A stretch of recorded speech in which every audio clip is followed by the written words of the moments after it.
Assalamualaikum warahmatullahi wabarakatuh. I am presenting the result of our discussion about speaking in another language. Our members are Farhatul Urjana, Regita Ika Putri Cahyani, and Ulfa Syafa'ah. Difference between L1 and L2 speaking.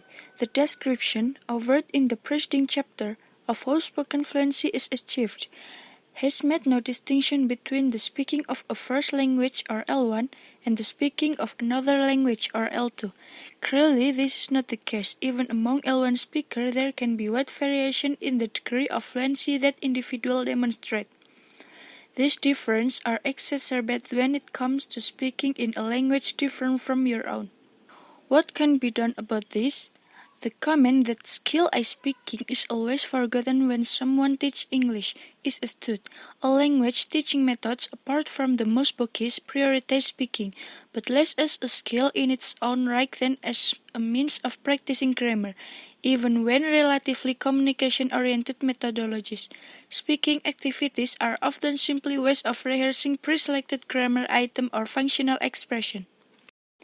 How then does L2 speaking differ from L1 speaking? In terms of the stage of mental processing involved, there is probably not much difference at all. Like L1 speakers, L2 speakers also produce speech through a process of conceptualizing, when formulating, and finally articulating, during which time they are also self-monitoring.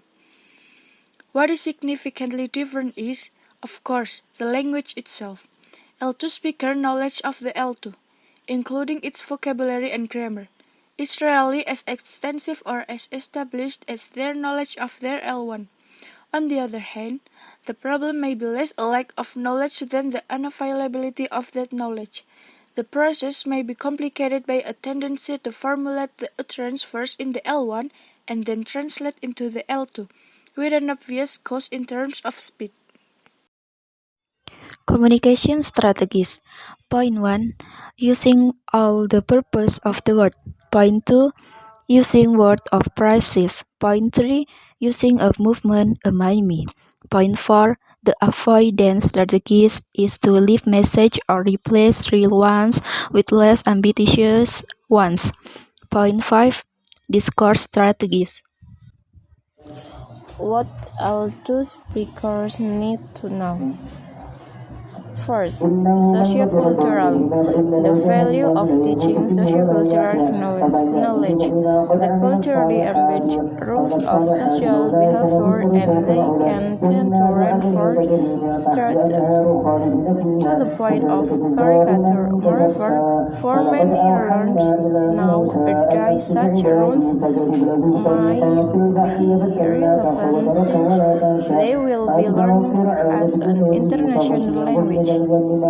Second, generic knowledge.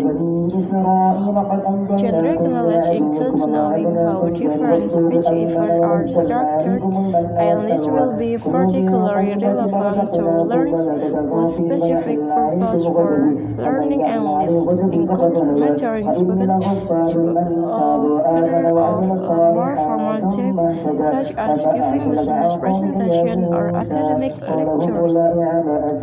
Third, speech arts.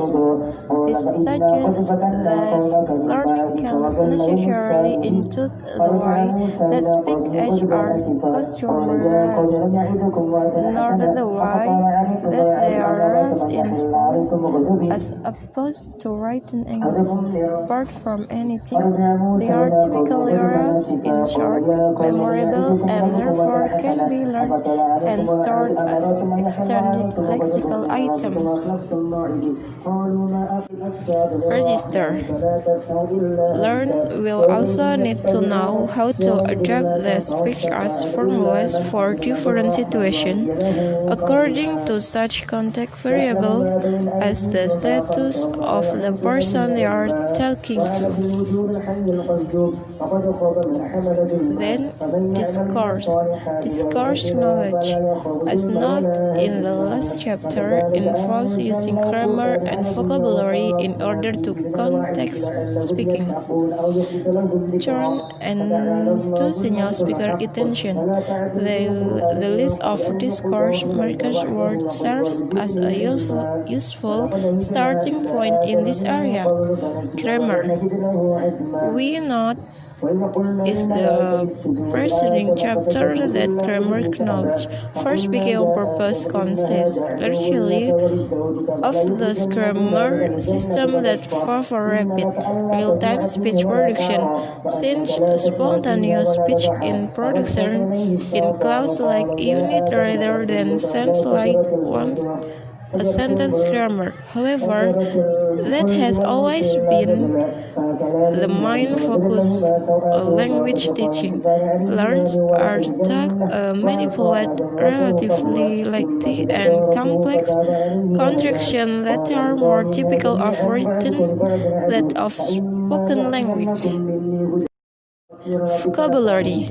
We note in the last chapter that native speakers employ over 2.500 words to cover 25% of their needs. Learn can probably get by on a lot fewer, maybe half that number, especially for the purpose of casual conversation.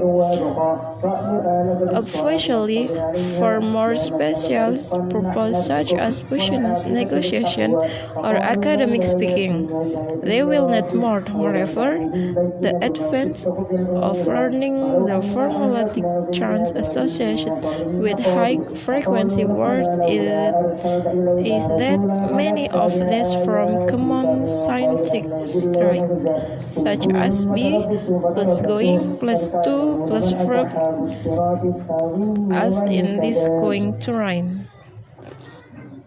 And the last is phonology. Finally, we come to phonology, an art which is perhaps the least amenable to conscious control, the movement of articulation.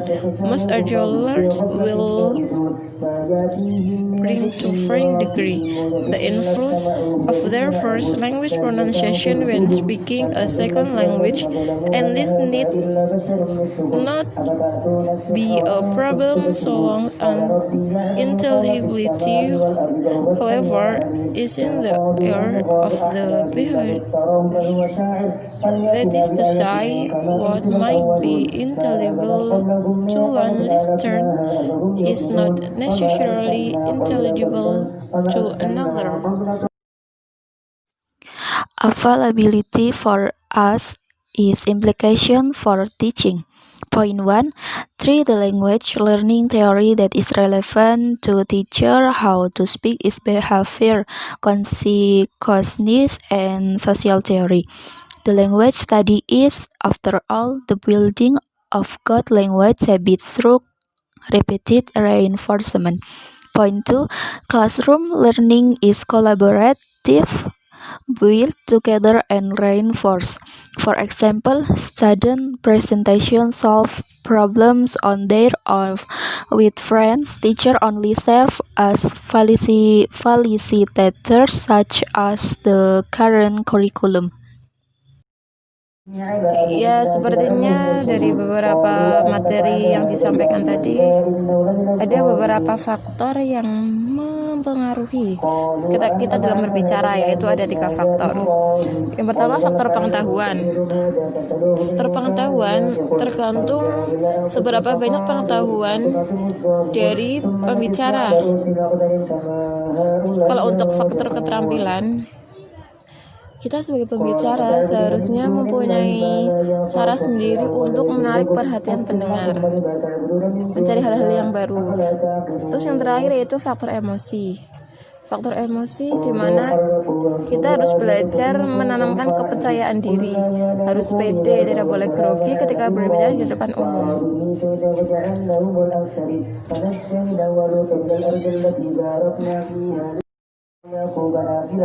Okay, I think enough for this presentation. Thank you for watching. Assalamualaikum warahmatullahi wabarakatuh.